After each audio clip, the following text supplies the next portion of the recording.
Okay, good evening, everyone, and welcome to the Hyde Park-Kenwood COVID-19 Community Dialogue on Education and Childcare. My name is Ali Ammoura, and I will be your MC for tonight. Tonight's dialogue is being sponsored by the Hyde Park-Kenwood Community Conference, an organization that has served the Hyde Park-Kenwood and neighboring communities for over 70 years. I am honored to have been a board member since 2019, and on behalf of the entire conference, we are very excited to have you with us tonight.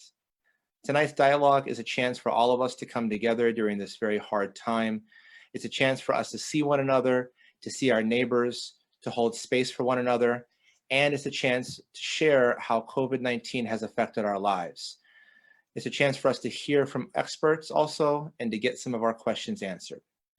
Tonight's dialogue is the second in a series of community dialogues.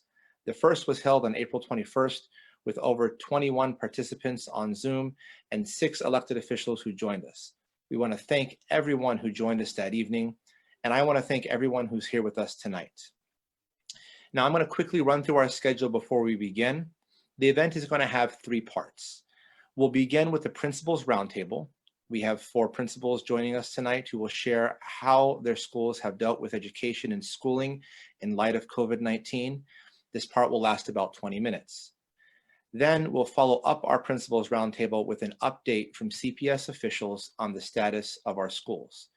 They will also answer questions submitted in advance. This part will last also about 20 minutes. After our CPS update, we will move to our community conversations where you, the participants, will have a chance to explore specific topics in breakout rooms. We have experts in each area who will share tools and resources and facilitate the conversations.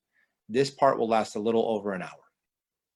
Before we begin our roundtable, I want to say a few words about the logistics of the breakout rooms for the community conversations. Each participant tonight will have a chance to choose your own breakout session. We will have 3 breakout sessions. One will be on childcare, one on equity, and one on social emotional learning. Each breakout session will be moderated by a board member of the Hyde Park-Kenwood Community Conference. For each session, we will have 2 experts in that area who will facilitate a conversation for the duration of the session. They will then open up the conversation, followed by an open Q&A dialogue. Now, right now, I'm going to ask each participant who is present here to please use the chat function to indicate which breakout session you wish to attend. Once again, they are childcare, equity, and then social emotional learning. So you can go right now to your chat function, indicate that, so that when we go to breakout sessions, we will put you in that breakout session. Those who wish to join the equity session will remain in the main Zoom room.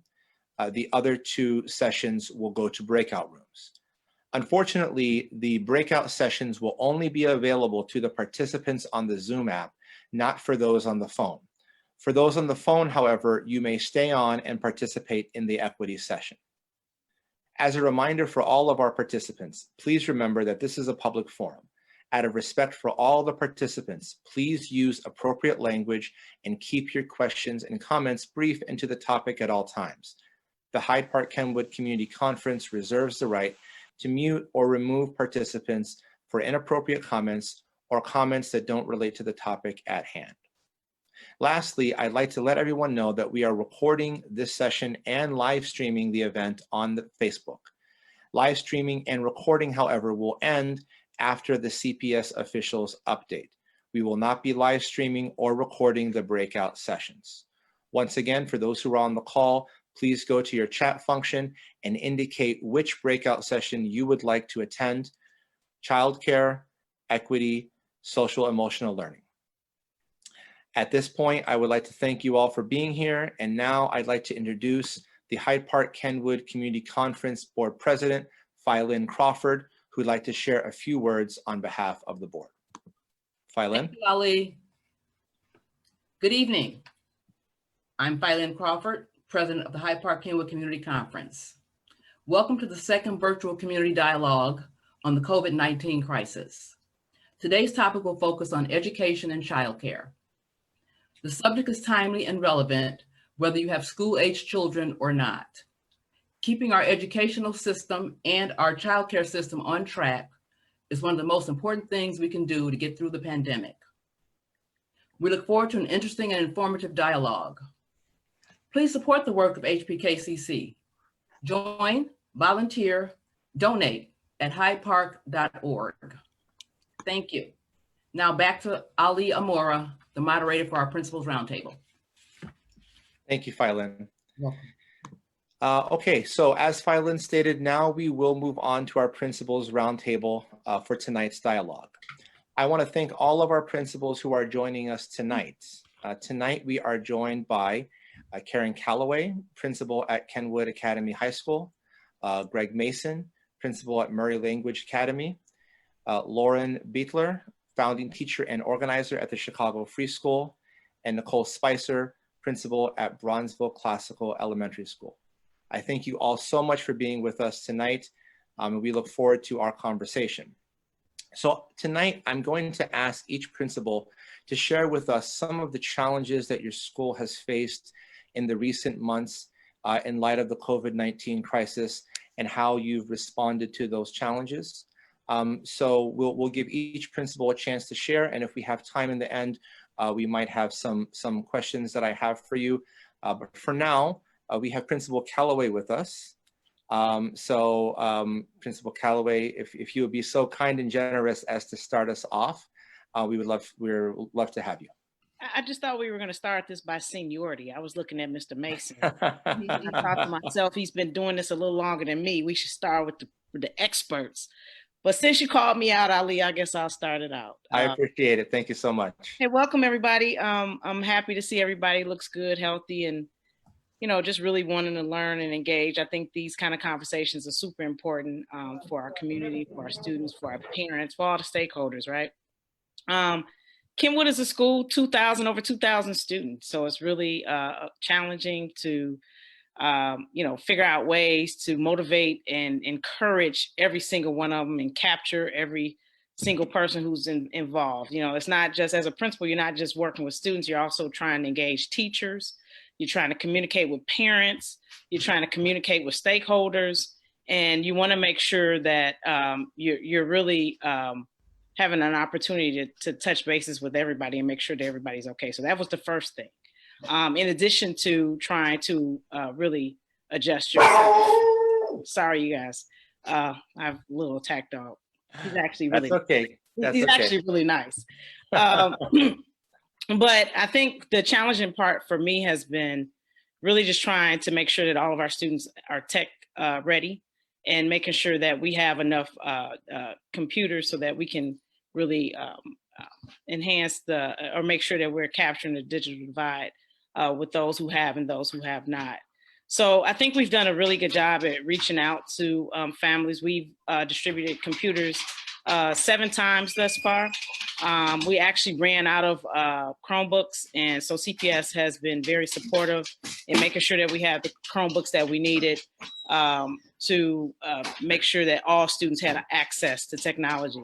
So that was the first thing. The second thing is for us has been just the challenge of changing the mindset of students, making sure that they understand that they absolutely have to engage, and that we want to make sure that they're capturing all the assignments that teachers are asking of them and making sure that they understand and have the supports if they're going through some sort of difficult time in their own households. And as a principal, I really try to make sure that everybody is flexible. Students are flexible, parents are flexible, teachers are flexible, because we don't know what's going on in anybody's household. And so you can't just assume that it's always a perfect scenario and that, it's business as usual, because we are not in business as usual. So my job is to make sure that everybody is being flexible, empathetic, and really compassionate as we're all trying to move through this. But I think the biggest challenge for me is making sure that all of our students have technology. And because of that, I think tomorrow we're dropping off 8 more computers, although we've done 6 or 7 different opportunities. I had 6 or 7 different opportunities for students to come pick up their laptops, but every other day we get another email about somebody who is in need. So I think that right now for us has been the biggest challenge, that and just really trying to make sure everybody's on board and understands the purpose of really trying to engage academically. Thank you, Principal Calloway. I know that that's, as I mentioned in the last session, I have a few small children at home, so those struggles are real, and it's something that a lot of us parents also are facing, just trying to get them on board to make sure they have access to technology. So yeah, thank you very much for sharing with us. We really appreciate your thoughts. No problem. Okay, so thank you once again, Principal Calloway. We're gonna move on. And since you called out Principal Mason, who is here, I believe, if Principal Mason could be unmuted. Yes, I am unmuted. Can you hear me all? I can hear you very well. Welcome. Thank you so much for joining us. And thank you, Principal Calloway. I do feel like the senior of the community. And I do like to acknowledge that Principal Charlie Bright is on. I saw his face, so he's another principal in this chat. Welcome, Principal Bright. As you probably, the folks on this chat will hear a lot of reoccurring themes as Principal Calloway has talked about. These challenges in terms of the device distribution. We've also been distributing a lot of devices to our communities, and we continue to distribute.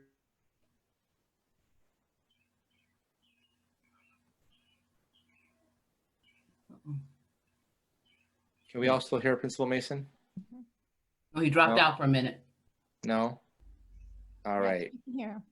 And we realize that is going to be the vehicle so that students can access this remote learning.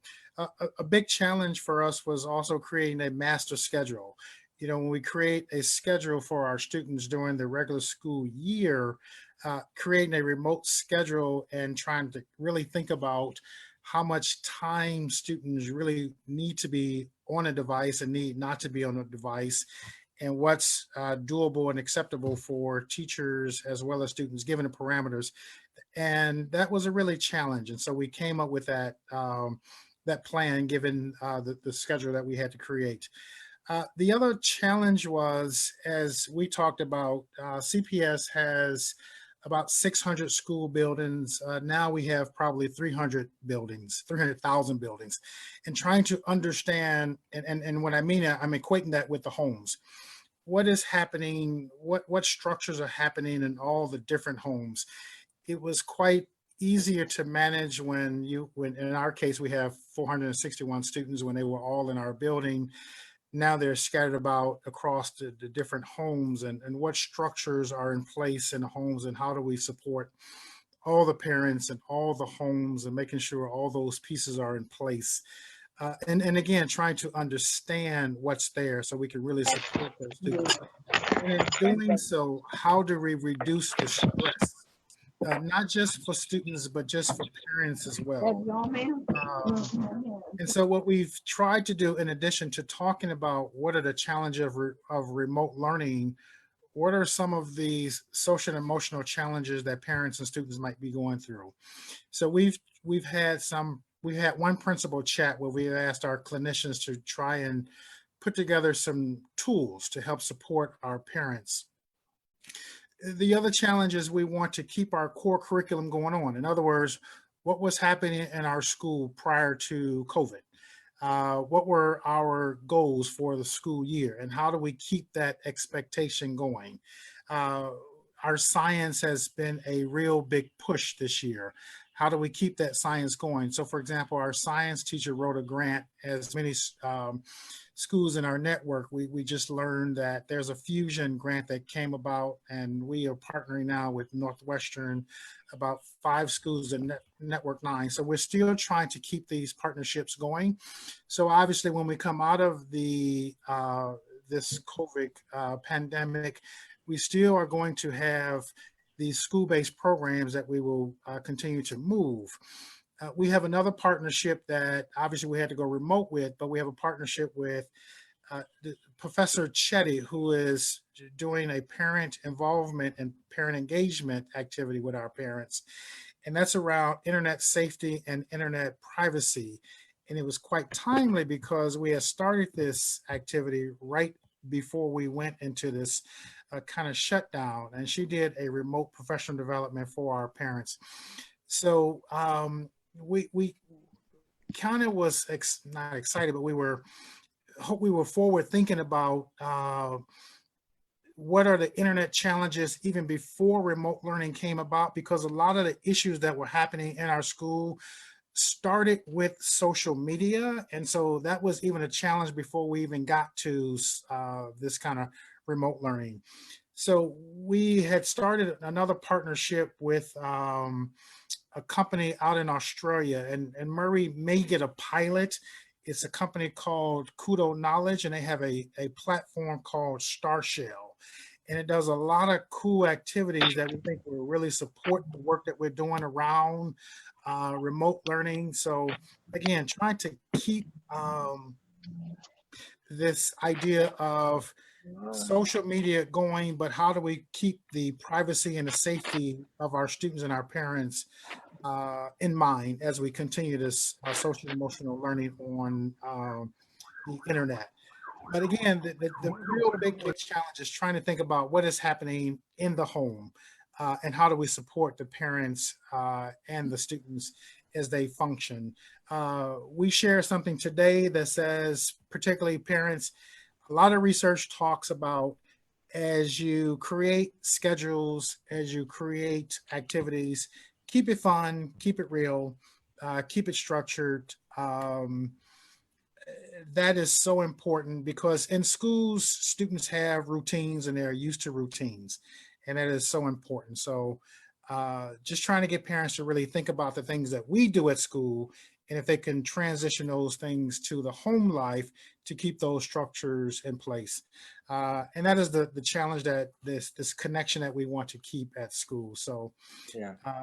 we're hopefully we're moving in that direction. But the other big thing is we're all learning in this space. And at this point, we're hoping to learn from each other. Thank you, Principal Mason. I think I absolutely agree. I mean, this is a learning process for everyone. And, I really appreciate you bringing in the focus on kind of addressing not just the stress of your students, but the stress of their families at home, since, we're all together while this learning is going on. And it's a stressful time for everyone all around. So it's great to hear that you're taking, that whole perspective on the situation and bringing it into how you're facing those challenges. So thank you. And thank you for being here with us, Principal Mason. Appreciate it. Okay, so, and once again, and I do want to also thank you for mentioning our other principals and educators who are here. We do want to thank Charlie Bright, Principal Brett Hart, for being here, and all the other educators who are on here as well. It's important for all of us to be here together and to have these conversations. So thank you all. Okay, so I think we're going to move on now to our next speaker. Well, we have Lauren Butler, and forgive me if I'm mispronouncing the last name, but you can correct me, who is founding teacher and organizer of the Chicago Free School. You're with us here tonight? Hi. Hi. Thank you so much for being here. Really appreciate it. Thank you. So yeah, please take it away. Good evening, everyone. I'm Lauren Butler, and I'm the founder at Chicago Free School, and I'm also one of the teachers there. And I want to start by, as Principal Mason shared, parents are just such an important part of what we're doing now that we're making every single home a classroom. And the way that I'm coming to thinking about that is that parents are always children's first and most important teachers. And so teaching is not new to any of our parents, but they're kind of being put in a position to do maybe even more of the teaching than they normally would. And we serve students starting in pre-K at age 3, all the way up through 8th grade. And so our parents are finding themselves in the position of teaching everything from letters and numbers all the way up through algebra. And so one of our challenges has been sort of empowering those parents to be a help to their students and to feel comfortable working with them and to really create a situation where it feels like a partnership, where we are offering resources, where we're offering guidance, where we're also offering as much flexibility as we can, because we know that many parents are working all day while they try to help their kids do school. And especially with many of our younger kids, they do need some help getting on their devices and connecting with us on Zoom, or doing some of the lessons and activities that we're sharing with them. So partnering with families is a big part of the work that we're doing right now. And I have to just really give a tremendous amount of credit to our families, because they have really been amazing partners for us. But I think they're all wondering, what's next. I think everyone, as much as they enjoy having more time together with their family at home, is eager to go back to normal as much as we can. And so another challenge that we're experiencing right now is that we're not really in a place yet where we can make one plan for the future of what school is going to look like. We have to make many plans. We have to have a plan for what it's going to look like if distance learning continues, and how we can continue to grow our practice as teachers doing distance learning, but trying to do it in a way that honors the needs of our students and centers on them, and brings them the kind of learning that we like to do at our school, which includes a lot of project-based learning, a lot of inquiry-based learning, a lot of hands-on learning. I'm trying to do art projects with my class every week, and that's a challenge because they don't all have the same art supplies at home. And so we are finding that we need to be really creative and really adaptable and flexible, and we're doing a lot of improvising. And so we're learning a lot. I'm learning a lot personally. I learn every single day something new about how to use Zoom. Often it's the kids who are teaching me. No, Miss Laura, look over there. You have to push that button over there. Okay, I'll try it. We're learning a lot, but we're also feeling the weight of uncertainty as well. That we know that we have to make a plan to grow our practice, to do virtual school if that's what's needed of us in the future. But we also need to make a plan to come back to school, but to do it in a way where maybe our schedule is staggered, or we're doing social distancing in the classroom. And what is that going to look like in terms of how we teach very small children who like to move around a lot and play is a really important part of the curriculum at our school. And that's not something that we want to lose sight of. So we have to really think very creatively about how to do that within the requirements that are going to be needed of us for health and safety. And so, yeah, we're finding ourselves in a place where we're not just making one plan for the future, but we're making many plans. We're also facing a situation where different families in our school have different levels of access to technology. Maybe that means that the family is sharing devices between a parent who's trying to work from home and kids who are trying to do school. Maybe that means that the child doesn't have a device and is borrowing one from our school. And maybe that means that they don't have fast and reliable internet access. And so we have to kind of do our best through a lot of those challenges. We are also, because we are a school that serves very small children, just experiencing the challenge of what does it mean to do virtual school with 3-year-olds.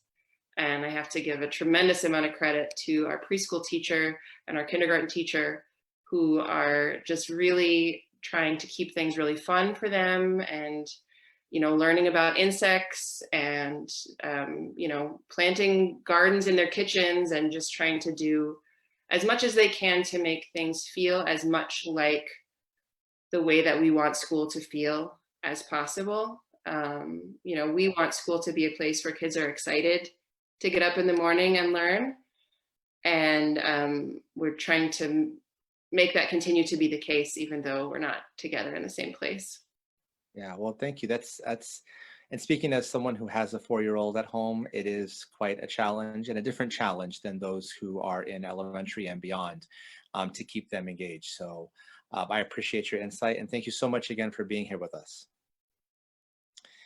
All right, so we will move on to our last principal who's joining us to present today We have Principal Nicole Spicer from Bronzeville Classical Elementary with us.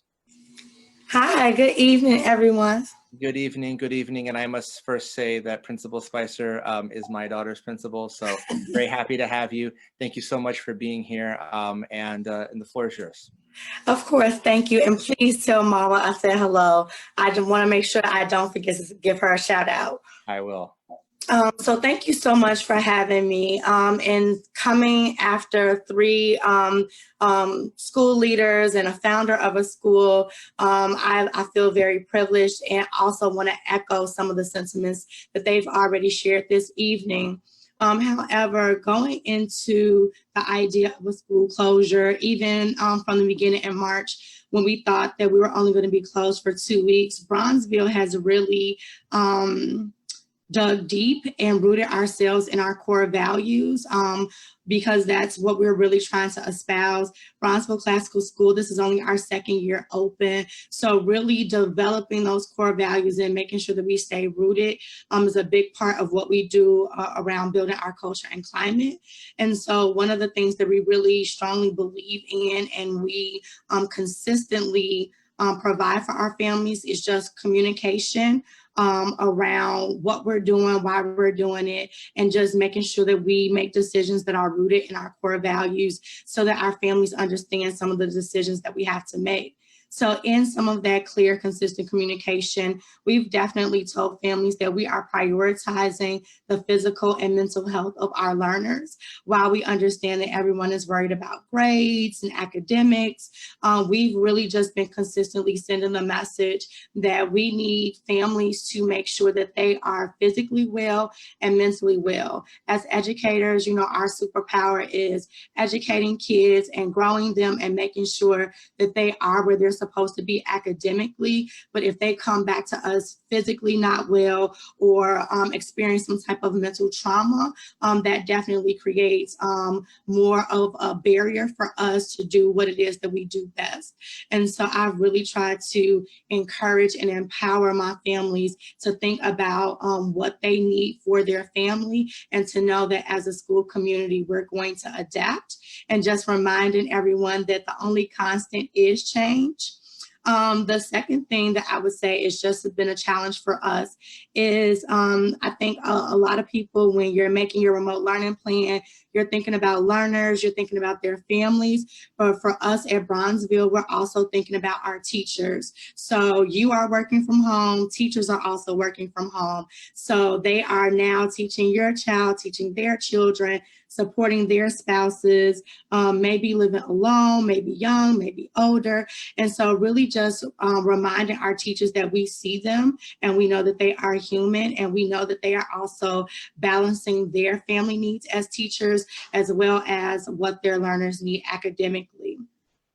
The third thing we've been focusing on and just trying to address responsibly is just helping families to understand the developmental needs of their children as well as the stages of learning.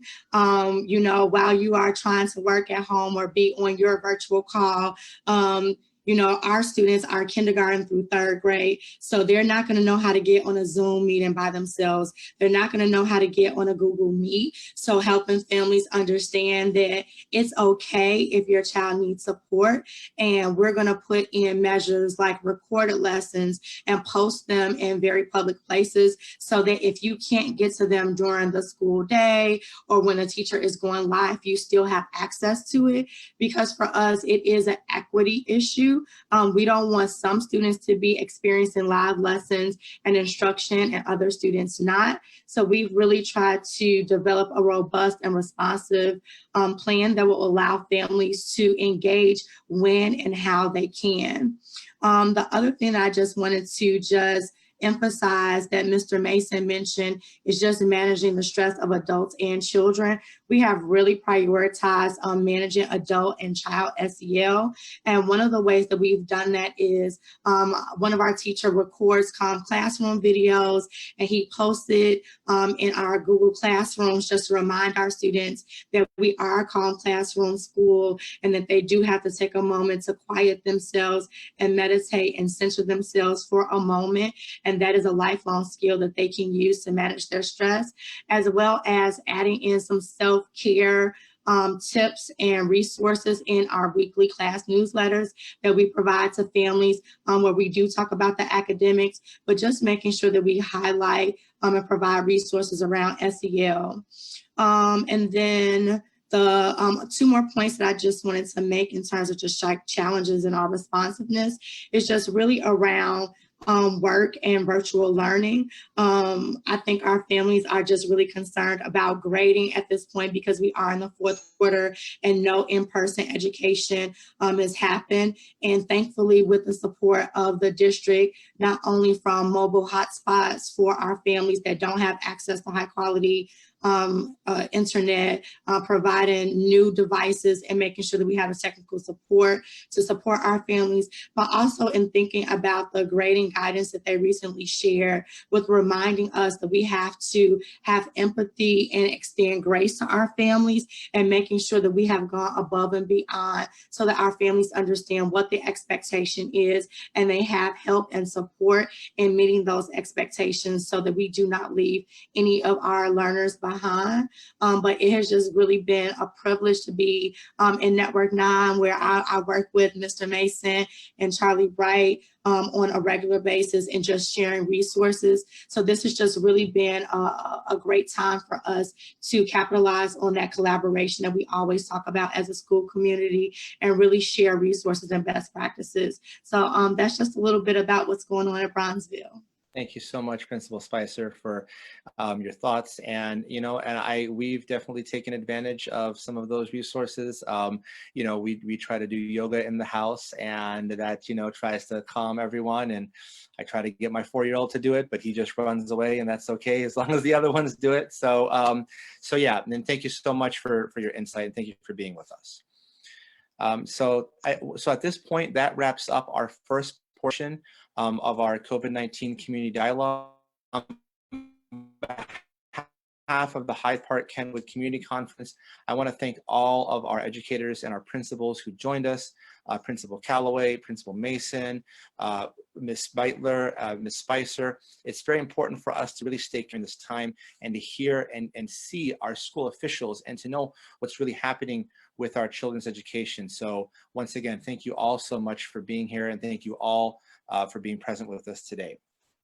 So at this point, Ali? Yes. I'm sorry, can I add one thing? Yes. I know you guys are on a time constraint, but I just wanted to say one big challenge that I forgot to mention, and I don't know how I forgot to mention it, is about graduating seniors. This has been huge, and really it's been the most consuming part of the work for me, is just trying to figure out a way to celebrate seniors. So everyone who is listening, if you know a senior in the neighborhood or have a relative who's a senior, do something special for them, because this is really a tough time for them.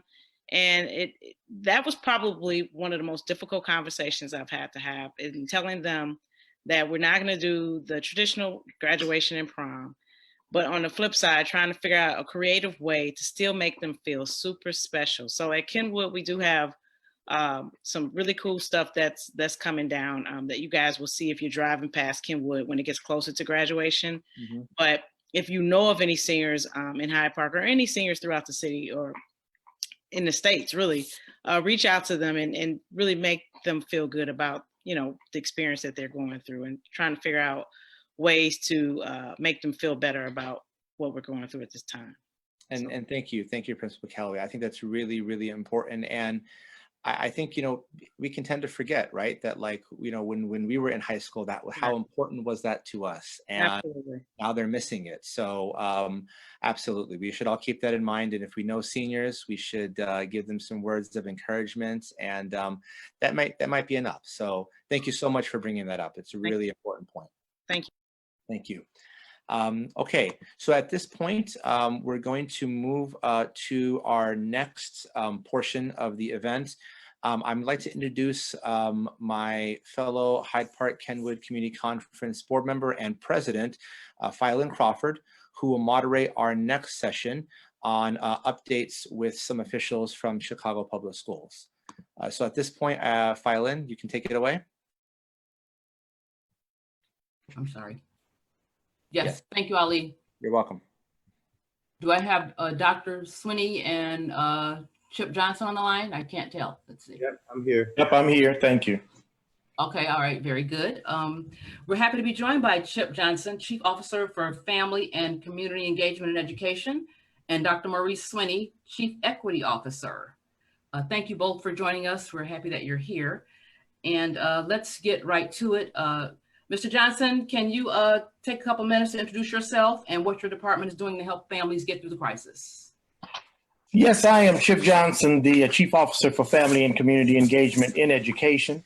Under my umbrella, we have the local school councils, the FACE management team, the Office of Faith-Based Initiatives, the local school councils, the Parent University program, the volunteer department, and the community action councils. We serve as a conduit to support parents to accelerate and to understand what their children are learning in school so that we can provide resources and supports to continue the efforts around making them successful students.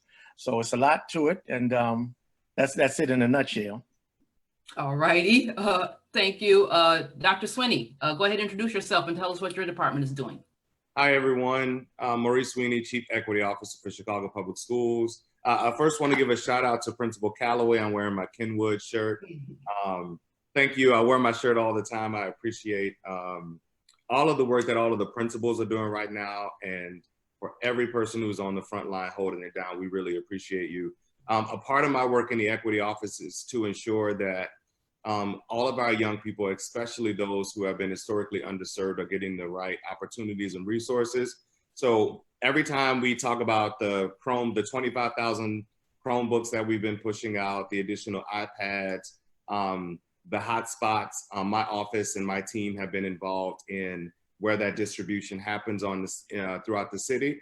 And we use the UIC Economic Hardship Index to help us think about where are our hardest hit communities that have been historically underserved, so we can make sure that we start with those communities as we move toward ensuring that all young people across the city have their needs met.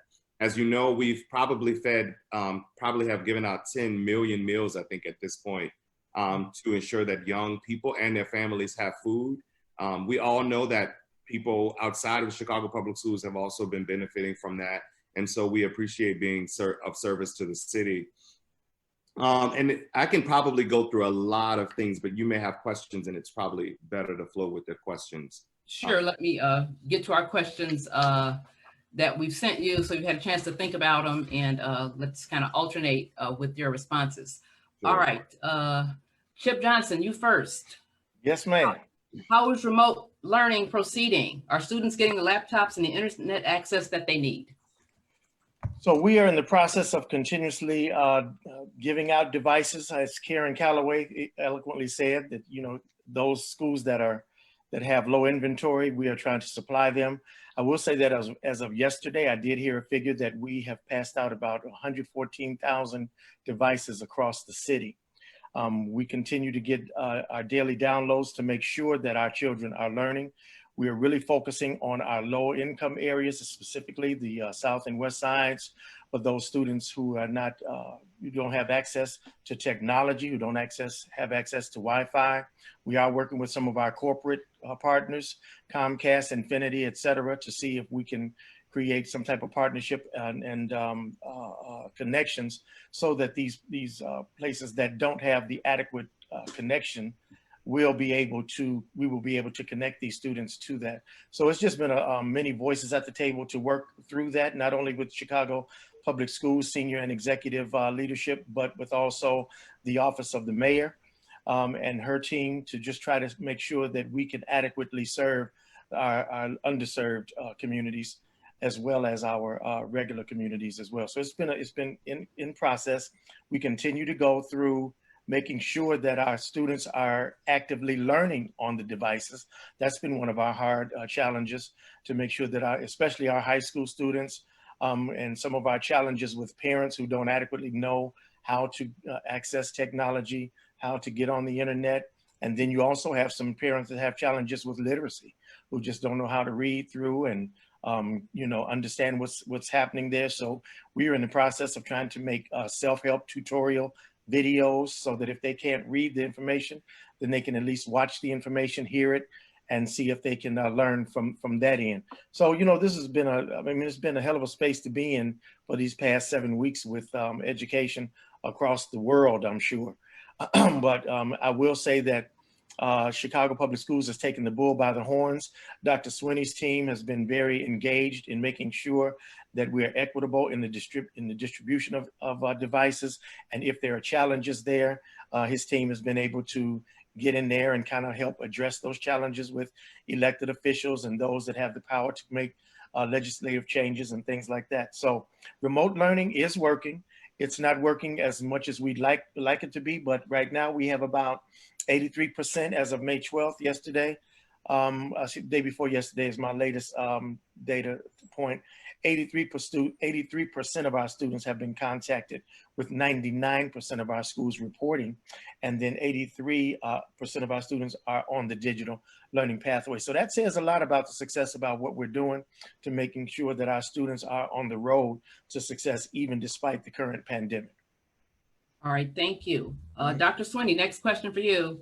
Pauline, I think it would probably be good if Dr. Swinney can add a little bit more context to what I was saying, because his office is really engaged in that remote learning. All right, very good. Go ahead, Dr. Swinney, and then I'll ask you my other question. Yeah, thank you, Chip. And I will also say that Chief Johnson himself has been really supportive and really recognizing the needs of families. I also encourage people to call 773-553-KIDS.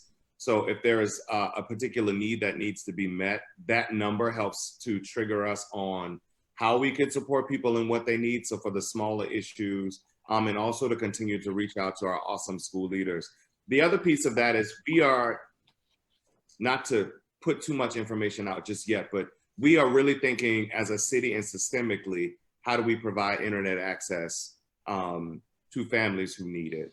And a part of that is working with Comcast, Xfinity, the mayor's office, CPS, so that we don't experience these learning gaps that we've been talking about for a long time, but really, how do we actually ensure that people have consistent, reliable internet access in their homes? That's a big deal for us, and we're tackling that issue right now. Very good, thank you. All right, Dr. Swinney, please speak about resources for diverse learners, special education, and special needs students. Yeah, I'll first start by, the word empathy comes up for me. I've been communicating with some special education teachers, and if there is anyone who I just say my heart goes out to, it's people who are trying to figure out the coordinated effort. Principals are highly involved in this, special education teachers who are trying to ensure that every young person who has additional services receive those services through their IEPs, and recognizing that all of our teachers and our school leaders are actually in the midst of this crisis as well. As a person who was born and raised in New Orleans, who has experienced Hurricane Katrina, I recognize that when Hurricane Katrina happened, people were able to get supports from other districts, and this time that we're in is very unprecedented, where we have everybody who's experiencing the pandemic at the same time. I do know counselors, social workers are coordinating with their principals, and we're able to have those connections to families at home.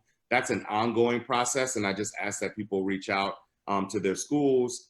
And if you have, for our students who have autistic needs specifically, if there are certain devices and structures that they need because they're one of our most impacted groups in the city, please call 773-553-KIDS or reach out to the school so we can continue to get support for those young people.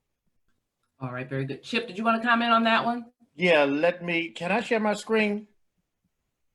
I think you can. Okay, it says host disabled it. Come on, this part of remote learning here. Okay, right, okay. Let's see. see if our host can let you share it. Okay. It should be working now. Okay, thank you. Go ahead. Go ahead, Chip, if you want to share Okay. something. Am I on there? Okay. Yeah. Let me go back just to show a couple things here, just so that you have it. Okay, wait a minute, where is it? I'm looking at my screen. Okay, let me go back to the beginning here. All right, oh, that's the end. I did get my colleagues to share some of their information with me. So they have an item here that, and this is probably found on the website.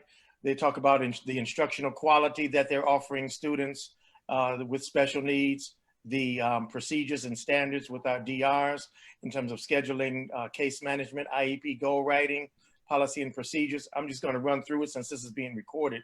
You all will be able to go back and see this deck. And then non-public and residential school support is communicated here, as well as support for charter, contract, and option schools that they're singing. And you will also see that virtual office hours are available for school administrators and staff seeking support there. Also, our early childhood portion, the itinerant teaching staff are offering 1 to 2 hours a day for virtual office hours for consultation with teachers, engagement with teaching teams, and parent engagement through email and phone calls. The disabilities team there is working to provide technical assistance to DFSS, community-based Head Start participants. And then they've also been requested to work as part of the IEP teams. Here's the service delivery language. It's a lot here, so I won't go there, but I'm just letting you know that Julie Monahan provided the service delivery as to what they're doing with home hospital teachers, assistive technologies, and things like that. Our parent involvement specialists are involved in the IEP and 504 meeting supports. They are also holding virtual office hours, parent hotlines, our behavioral supports for specialized students. Professional development is being offered here for strategies on how parents can support their students who have the disabilities, whether it's through an IEP or 504. And then our related services providers that we call our RSPs, they are also hosting virtual office hours with parents so that they can consult, collaborate, and talk about the student teaching. That's just one component. You will be able to find all of this on the website here at cps.edu, diverse learners. It's all here, whatever you need. And I want to make sure that I'm accessing this information, giving you access to this information so that you too can point people who have concerns about it. Because a lot of times we hear in the community, well, I didn't hear anything about it. CPS didn't say anything about it. We say things about it. We try to put it out into the hands of people and they don't access it. So this is on our website, cps.edu, diverse learners, and I should say backspace diverse learners. And it has everything from the SPED process, know your rights, early screening, services and programs, and the like. So make sure you are able to get that information because it's really essential for the work that we're trying to do through our remote learning process in supporting our students adequately. All right, thank you, Chip. That was good information. Mm-hmm. We have another question here. Will all CPS students continue to be fed even through the summer? Is that okay? Want me to take that, Maurice? Yes, we will. All of our sites will continue to be fed.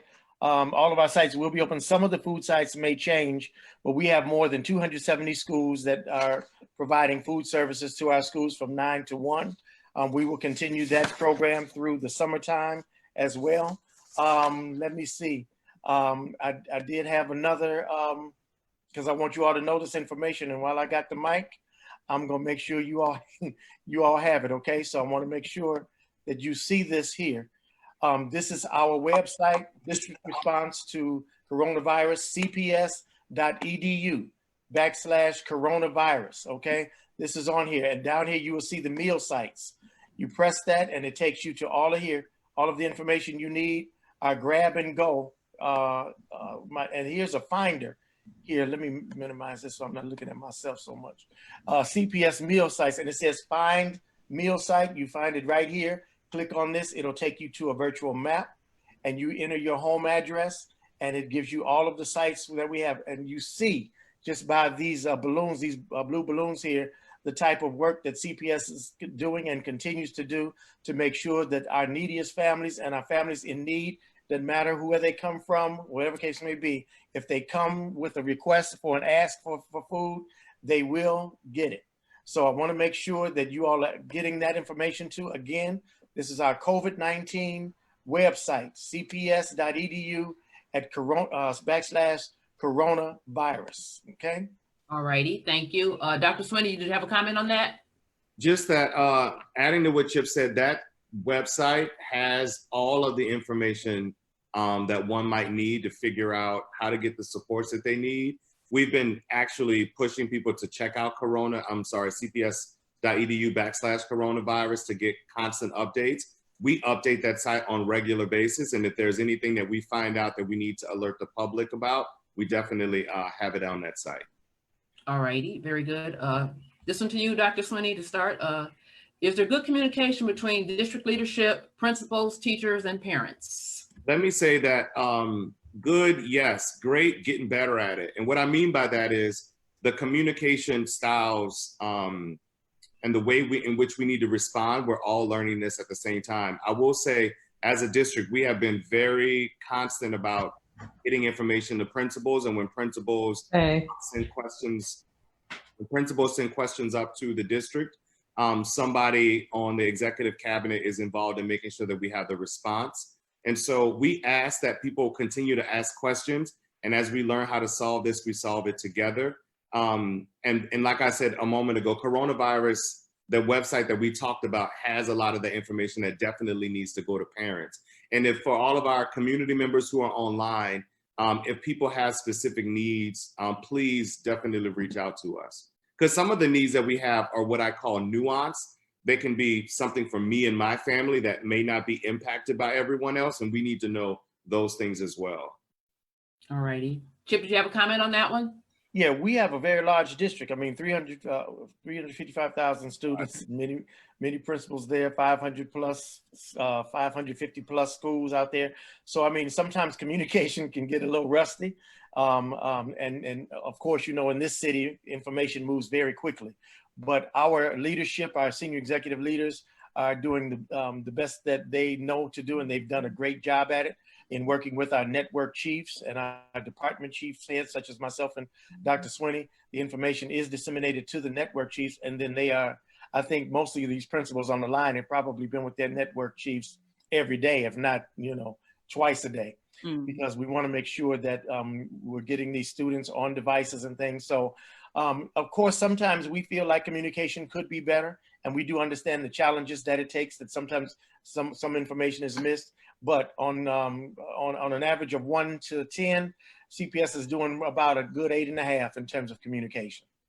And, All right. Crawford, if you don't mind, if I Sure. can, the principal say, you know, and Chip is right. We meet with our chief every day, every other day. Also, we meet with FACE, which is Chip's department, around family engagement and community engagement. We meet with them weekly.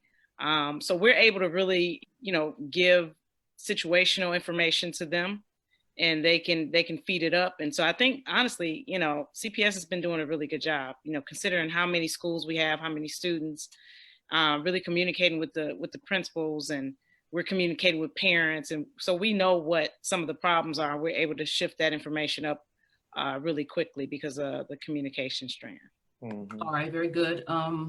Let's see, Chip Johnson. Yes, ma'am. What can community groups do to help schools get through the COVID-19 crisis?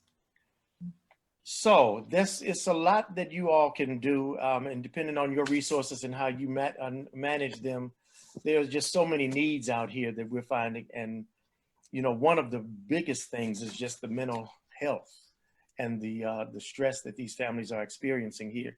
But we've had our community groups really offer a lot of support around food distribution. Our Office of Faith-Based Initiatives is working and partnering with the World Vision to distribute foods to different communities. We've done about maybe 2,000 distributions to families now in partnership with World Vision.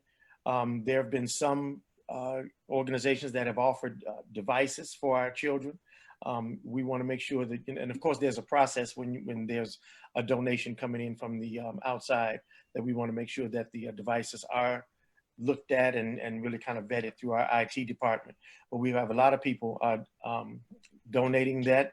We want to make sure that you can help with our families. You all know some of these families. You're in the neighborhood, you know who they are, you know how to go knock on doors, and you know pretty much the makeup of some of these families. So just checking on them, making sure that they've been engaged with the remote learning. If they need remote learning packets at the school, you know, you have some of our older senior citizens that are guardians and grandmothers that may not be as mobile as others, you know, just being able to support them.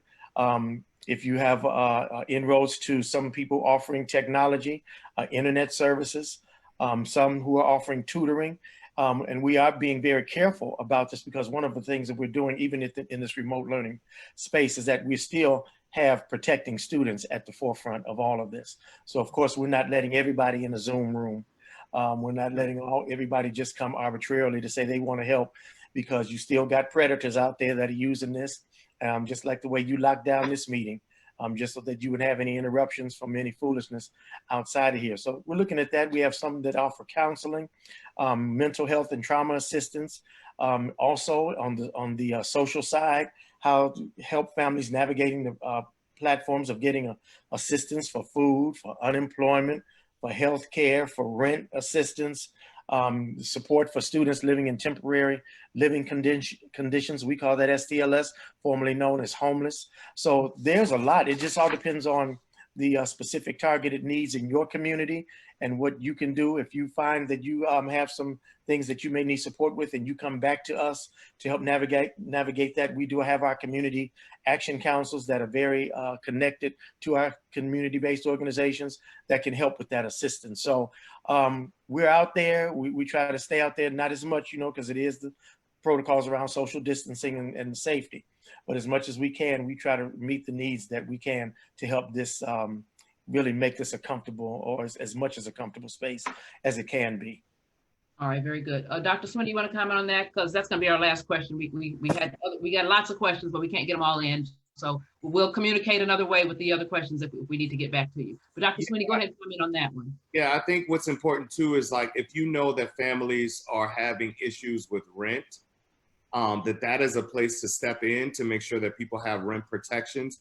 I know there's no sort of federal or local or state guideline about freezing rent, but we definitely want to make sure that families are not, finances are exhausted or completed because they can't afford to keep their same living situation. So please keep an eye out for that. You know, I'm a little rebel when it's in terms of, I think people need to sometimes be pushed or blasted in case they're trying to kick people out of their homes. That's my personal stance on that. We need to make sure, especially on the South and West Side, that our families have stable living conditions. And I just want to add one more thing. My team, I'm looking at how there's a group of us who are part of a global response system. Like, we're watching how other countries are reopening. So I'm paying attention to what's happening in China right now, in Denmark, and other ways. And that when we talk about reopening school, it will be done in connection with health and science, and making sure that we are extremely considerate of people's health so that we don't sort of start the COVID virus moving again. Schools are one of the only places across the country where people are together for hundreds of days, having hundreds of interactions at a time. The only other places that are close to that are nursing homes and prisons. So I don't want to say that we're going to do a quick run through and go back to normal. I think it's now the time to reimagine what a more equitable school system can look like, and we're taking that challenge head on. All righty. Lynn, if you don't mind, can I just share 3 things here, just so that we have this information? Mm-hmm. It'll be very quick. I wanted to make sure that you all know that we're in the process of approving budgets at our schools and our CIWPs, and the principals have been involved with their local school councils to make sure that they get the signatures and the attestations done for their local school councils, because this is the time now to make sure that we're on the road to real successful information as to what our schools are doing to support academic learning here. The next thing is that I want to make sure that you all know that you can go to cpsparentu.org for information on our virtual learning. We have a lot of virtual learning here, weekly programming that we do to provide videos. We have classes that we do every single week. Classes in math Mondays. We got Let's Dance. We got Whip It Up Wednesdays. Cooking class. We have writing and poetry, literacy. We also have SEL classes. If you cannot attend the classes, I want you to know that the classes are posted on our YouTube channel that you see here, the YouTube search bar, CPS Family and Community Engagement. I'm asking you all to go to that site and subscribe to it so that when classes are posted and things like that, you all can see some of the things that we're doing. And this is the way that we are trying to help support our parents who don't want to read and things like that. They can click into these and listen to it. So we got a lot going on with those classes that can benefit our communities and our families and our schools. It's family and community engagement and education, all in your face. That's what it is. And that's what we're trying to be, in your face, okay? Because regardless of what's going on, CPS, we are doing a great job in making sure that we are supporting the work of these kids. They've come too far for us to let them down now. So thanks to all of the principals, to my colleague Maurice, and to all of you all who support the work that we do in Chicago Public Schools. Everybody. And I think it's also important to show our school leaders and our teachers love. And I mean, they get tons of emails, and it's the perfect time to also just send emails to say, thank you for the work that you're doing. So please remember to reach out to our principals and to our teachers and just show some love, because they're on the front lines of making sure that our young people have the quality education that they deserve. Right, exactly. All right, Dr. Swinney, Chip Johnson, thank you so much for your participation. Thank you. We are going to move on to the other part of our event. And again, thanks so much for your participation. You're welcome. All right, take care. Thank you. Ali, back to you. Thank you, Phylin. All right. I want to also thank our officials from CPS for joining us. Thank you, Chip Johnson. Thank you, Dr. Maurice Sweeney. We really appreciate your time and all the information that you shared with us. A lot of this is really vital and beneficial to the folks who are on this call tonight. So thank you for being here. Now, a couple of quick announcements. For those who have asked questions in the chat session, we will forward your questions to the principals or our CPS officials who you have questions for. So if you do have questions, you can put them in the chat function. We do have to move on to the next portion of our event though. So we're now going to move into the community conversations in breakout sessions. But before we do, this is the second in a series of dialogues that we've had. We intend to have more. We'd like to have you answer a couple of quick questions about yourself to help us better serve you in the future. So you should see a poll coming up shortly. It'll be 2 quick questions. So if you could please just answer those while we transition to our next session.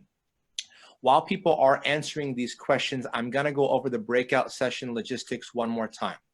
So as I mentioned earlier, each participant tonight will have a chance to choose your breakout session. We will have 3. The first will be on childcare, one will be on equity, and the third will be on social and emotional learning. So we will have facilitators tonight in each of our sessions. Who are they? I'm going to take a minute to introduce all of our facilitators. We have a great lineup tonight.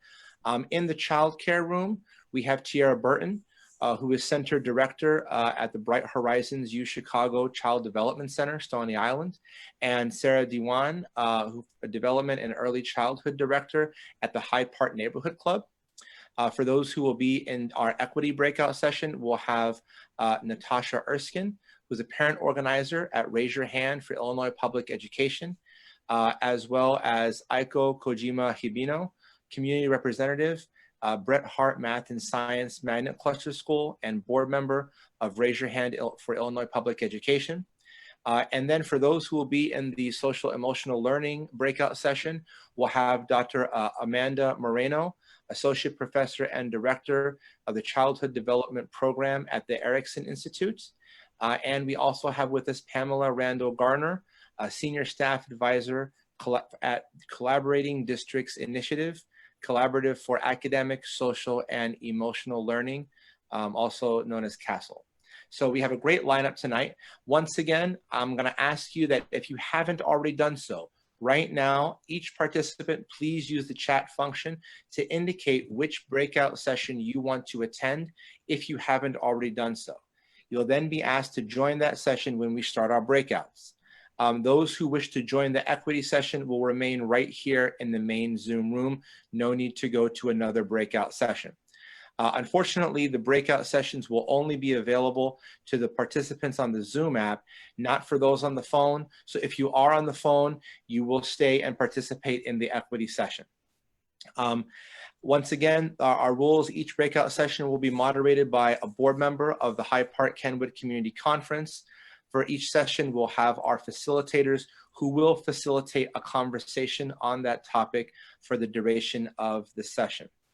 Each facilitator will start off by having about 5 to 7 minutes to introduce the topic, and then we'll open it up for open question and open comment to the participants during the sessions. So at this point, we will move into our breakout sessions. For those officials and principals who are still joining us and the educators who are with us, feel free if you want to go to any one of the other breakout sessions. We'd love to have you still with us, so just indicate which one you want to be in, or you'll just stay with us in equity.